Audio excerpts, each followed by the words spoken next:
My name is Joanne Holmes, and this is the Chum Bucket, and we are here for Sebastian River High School students and their families. We've been here for 4 years. I'm a grandparent volunteer. I have a granddaughter, Sierra, who's a senior, and my daughter is actually the assistant principal, Ms. Holmes. And like I said, I've been here for 4 years. I wanted to stay involved while Sierra was in high school, and this is the program that we came up with. About 40 volunteers. We have some volunteers who come every day. Then we have some volunteers who just come once a week. We have volunteers who come and help us make the boxes. We have volunteers who deliver. We have volunteers who go and pick things up for us and bring it back. So we have a pretty large group of volunteers, and everybody here is a volunteer. They deliver, they use their own gas, their own time. We don't pay anybody to be here. When Sierra started high school, we were in, my daughter, she was actually an English teacher at the time. We were in her classroom, and we had just got back from Sam's Club, and she bought some snacks and things like that to have in her classroom. And I asked, why do you do that? Kids have free lunch, they get breakfast. And she said, there are always kids who come in my class and they're hungry. So the more we watched her and watched the kids, another parent and I decided we needed to do something. So we went to Mr. Icene, we told him that we wanted to start a food pantry. And he gave us some rules. He told us that it could only be Sebastian River High School students. And we had to find a way to get the food to the parents. He didn't want parents coming to school to pick it up. And the third thing was we couldn't give out any food during the day. So those are basically the only 3 rules he had for us. The other thing that he told us was that we would get no help from the school or the school district. We were totally on our own. So that's how we started. Only Sebastian River High School students and their families. That's the only requirement we have. We don't ask about income. We ask how many people are in each house so that we know what to send. But we don't really have any other kind of requirements other than you have to be a student here.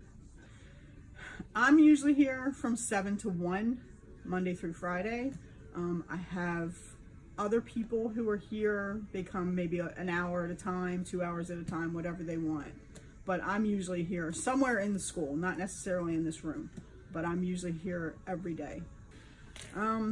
Well, once a week we send out a box of food to our families, and we always include four protein items: tuna, chicken, beans, spaghetti sauce with meat, any kind of protein, tuna fish, peanut butter, and then we add whatever else we get.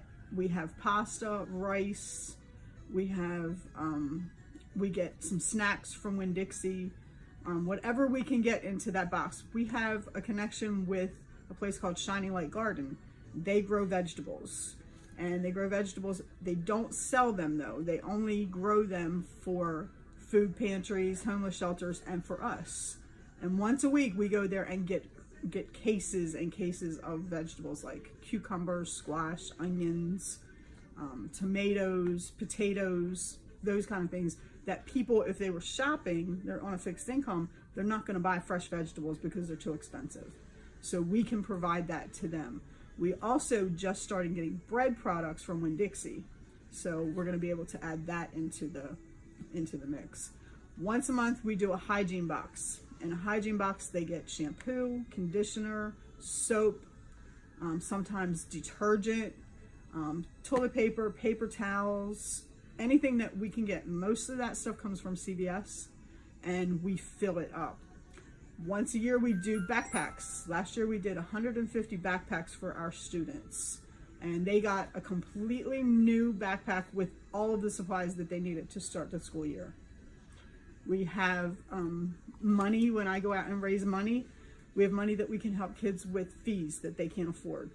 One of the best ways to keep kids in school is through sports. So we help them if they can't afford the sports fees.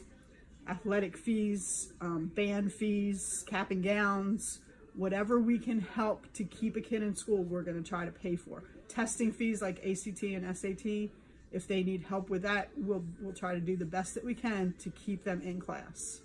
No, there's no cost to our students. We often have to go out and buy things if we don't have the proper things that we need to put in our box. We'll go out, but 90% I would say of the things that we get, I go out and get in donations. So there is no cost to our students.